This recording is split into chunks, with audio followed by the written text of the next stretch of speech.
Hello friends, welcome to laddu சமையல். இன்றைக்கி நம்ம லட்டு சமையலில் பாசிப்பருப்பும் வெள்ளரிக்காயும் வச்சு ஒரு கூட்டு ரெசிபி தான் பார்க்க போகிறோம். அதுக்கு நான் முதல்ல ஒரு அடுப்பில் குக்கரில் தான் செய்ய போகிறேன். குக்கர் வச்சுருக்கேன். அதில் ஒரு 1/4 கப் அளவுக்கு பாசிப்பருப்பு வறுத்து கழுவி எடுத்து வச்சுருக்கேன். அதை இதில் சேர்த்துக்கலாம். நல்லாயிருக்கும் வெள்ளரிக்காயில் கூட்டு செய்யும்போது. அதோட ஒரு 4 பல் பூண்டு, ஒரு பெரிய வெங்காயம் கட் பண்ணி வச்சுருக்கேன், அதை சேர்த்துக்கலாம். 2 பச்சை மிளகா, ஒரே ஒரு தக்காளி கட் பண்ணி வச்சுருக்கேன், அதையும் சேர்த்துக்கலாம். 1 டீஸ்பூன் மஞ்சத்தூள், 1 டீஸ்பூன் ஜீரகம், கொஞ்சமாக பெருங்காயத்தூள் சேர்த்துக்கலாம். அதோட ஒரு 2 வெள்ளரிக்காய் கட் பண்ணி வச்சுருக்கேன் பொடியாக, அதை இதில் சேர்த்துக்கலாம். அதோட இந்த வேகிறதுக்கு தகுந்த மாதிரி தண்ணி நம்ம சேர்த்துக்கலாம். தண்ணி ஊற்றிட்டோம். எல்லாத்தையும் ஒரு தடவை நல்லா கலந்து விட்டுட்டு மீடியம் ஃப்ளேமில் ஒரு 2 விசில் விட்டு எடுத்துக்கலாம். குக்கரை மூடி போட்டு விசில் போட்டாச்சு. ஒரு 2 விசில் வரட்டும். விசில் வரதுக்குள்ளே நம்ம ஒரு தேங்காய் பேஸ்ட் அரைச்சிக்கலாம். அதுக்கு ஒரு 1/4 மூடி தேங்காய் எடுத்திருக்கேன். அதோட 1 டீஸ்பூன் மிளகு எடுத்திருக்கேன், 1 டீஸ்பூன் சோம்பு. இதை அரைச்சி எடுத்துகிட்டு வந்துடலாம். அதுக்குள்ளே விசில் வரட்டும். 2 விசில் வந்துருச்சு. ஸ்டீம் அடங்கட்டும், அதுக்கப்புறம் தாளிச்சுக்கலாம். இப்போது ஸ்டீம் அடங்கிறதுக்குள்ள ஒரு தாளிப்பு ரெடி பண்ணிக்கலாம். அதுக்கு ஒரு கடாய் வச்சு 2 ஸ்பூன் எண்ணெய் ஊற்றி வச்சுருக்கேன். எண்ணெய் சூடாக 1 டீஸ்பூன் கடுகு உளுத்தம்பருப்பு போட்டுக்கலாம். பொரியட்டும்.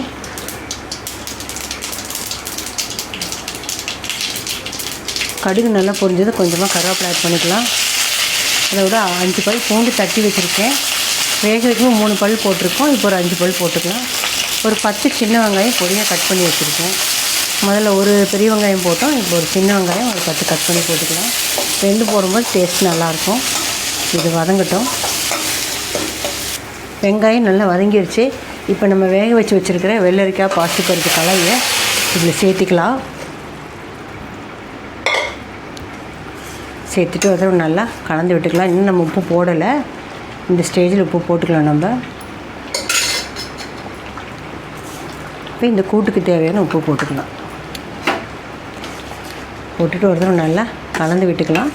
அதோடு நம்ம அரைச்சி வச்சுருக்கிற தேங்காய், சோம்பு, மிளகு பேஸ்ட்டையும் ஆட் பண்ணிக்கலாம். நல்லா கலந்து விட்டுக்கலாம்.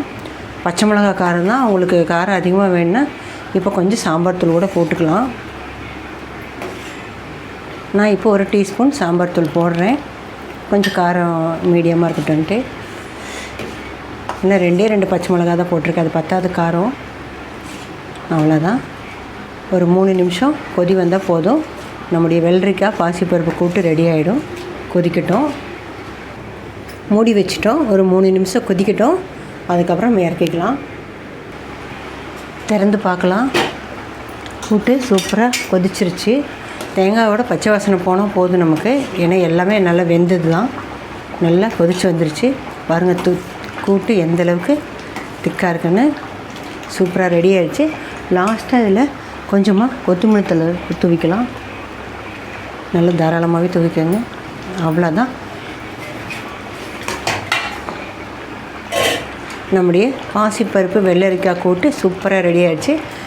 சாதத்தில் போட்டு, சூடான சாதத்தில் நெய் போட்டு சாப்பிடும்போது அவ்வளோ டேஸ்ட்டாக இருக்கும். நீங்களும் ட்ரை பண்ணி பாருங்கள். பிடிச்சிருந்தால் லைக் பண்ணுங்கள், ஷேர் பண்ணுங்கள், கமெண்ட் பண்ணுங்கள். என்னோடய சேனலை சப்ஸ்கிரைப் பண்ணுங்கள். மறக்காமல் பெல் ஐக்கானையும் கிளிக் பண்ணுங்கள். தேங்க்ஸ் ஃபார் வாட்சிங்.